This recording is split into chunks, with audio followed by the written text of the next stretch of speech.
Drama terjadi saat Raja Philip ke-6 dan Ratu Letizia berkunjung ke Valencia yang habis dilanda banjir bandang. Alih-alih menyambut pasangan kerajaan dengan hormat, warga justru marah guys. Mereka justru dilempari lumpur dan diteriaki pembunuh oleh warga yang marah karena pemerintah dianggap lamban tanggap. Banjir ini memang jadi yang terburuk dalam beberapa dekade, menewaskan lebih dari 200 orang dan membuat warga terjebak tanpa akses dasar. Keadaan semakin intens saat Perdana Menteri Pedro Sanchez juga mendapat lemparan batu dan cacian dari warga yang menyebut para pemimpin tak peduli dan tak paham penderitaan rakyat. Di antara yang ikut protes nih guys, ada remaja 16 tahun bernama Pau yang menangis dan mengaku frustasi melihat pimpinan yang diam saja sementara orang-orang masih sekarat. Meski mendapat perlakuan keras, Raja Philip terlihat tetap mencoba berinteraksi dan menghibur sebagian warga sambil menjaga sikap tenang. Raja Philip sendiri kemudian berkata ia memahami kemarahan rakyat, tapi cukup nggak sih sekedar datang tanpa solusi nyata? Dan apakah kepercayaan rakyat bisa kembali pulih dengan langkah-langkah ini? Berita viral soal suami yang istrinya di Sumatera Utara bikin warganet geger guys. Kejadiannya makin bikin ngeri karena live streaming saat istrinya tengah karaoke bareng keluarga di Facebook. Lagi asik nyanyi, si suami tiba-tiba datang bawa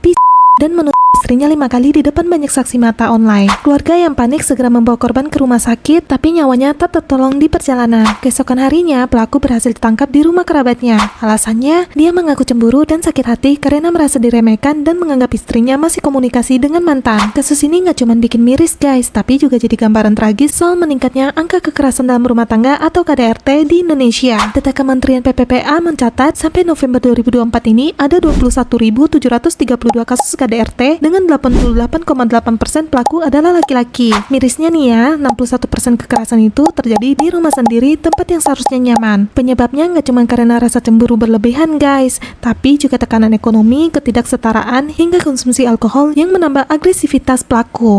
Donald Trump comeback di Gedung Putih guys. Setelah pertarungan sengit melawan Kamala Harris, Trump akhirnya berhasil mengamankan 277 suara elektoral, melampaui batas 270 suara yang diperlukan untuk menang. Dengan kemenangan di negara bagian kunci seperti Pennsylvania, Georgia, dan North Carolina, Trump kini resmi jadi presiden AS pertama yang memimpin lagi setelah masa jabatan yang tidak berturut-turut sejak 1890-an. Kemenangan ini nggak cuma menghebohkan dunia guys, tapi juga memperkuat posisi Partai Republik di Senat yang kini kembali jadi mayoritas. Trump nggak main-main guys saat mengumumkan kemenangannya di Florida. Dalam pidatonya, dia mengucapkan terima kasih kepada para pendukungnya dan menyebut gerakannya sebagai yang terbesar sepanjang masa. Dia janji bakal bikin Amerika lebih kuat, aman, dan sejahtera sambil memfokuskan prioritas pada isu-isu seperti perbatasan dan keamanan nasional. Di sisi lain, Harris yang sempat mengupayakan sejarah sebagai presiden perempuan pertama AS gagal mencapai impiannya meski sempat menarik dukungan besar dari Demokrat. Bukan tanpa kontroversi guys, Trump yang sebelumnya kalah di 2020 dan sempat terjerat kasus hukum, kini siap kembali dilantik Januari 2025. Johnny Somali, seorang YouTuber asal Amerika Serikat, bikin geger Korea Selatan guys dengan ulahnya yang kontroversial di live streaming.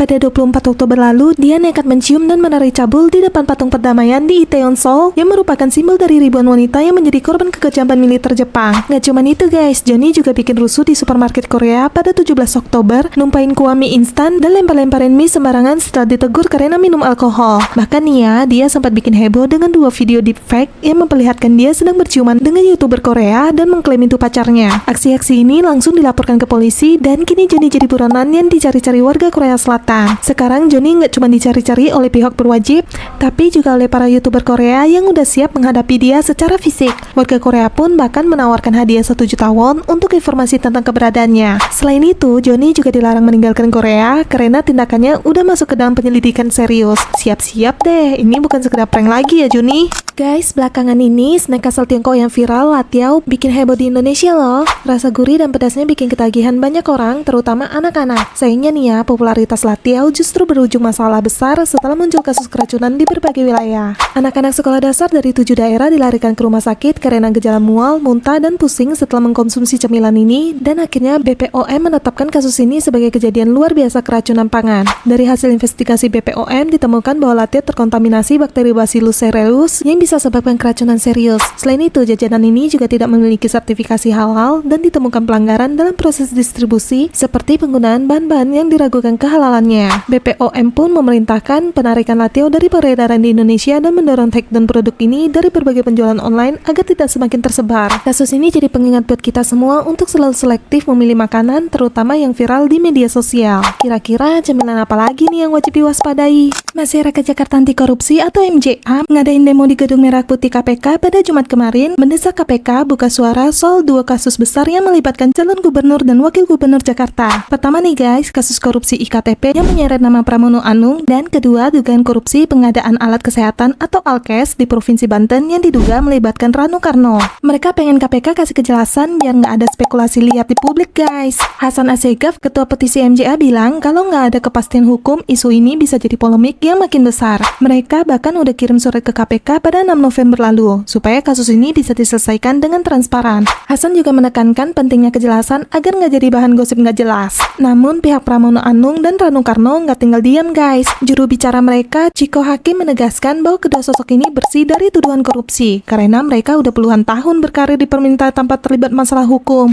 Kira-kira gimana kelanjutan kasus ini? Pantengin terus ya. Tabrakan beruntun di Tol Cipularang KM92 bikin heboh guys pada Senin sore tadi. Kejadian maut ini diduga akibat remblong truk bermuatan berat yang langsung menghantam beberapa mobil di depannya. Akibatnya nih ya, total 23 orang tercatat dengan 1 meninggal dunia dan 22 lainnya luka-luka. Saat ini, para korban sudah dibawa ke Rumah Sakit Abdul Rojak dan Rumah Sakit Sulam Purwakarta untuk perawatan lebih lanjut. Di lokasi kejadian, polisi dan tim jasa marga dikerahkan buat evakuasi dan pendataan. Petugas juga mengalihkan lalu lintas dari Bandung ke Jakarta untuk mengurangi kemacetan panjang yang sampai kilometer 95.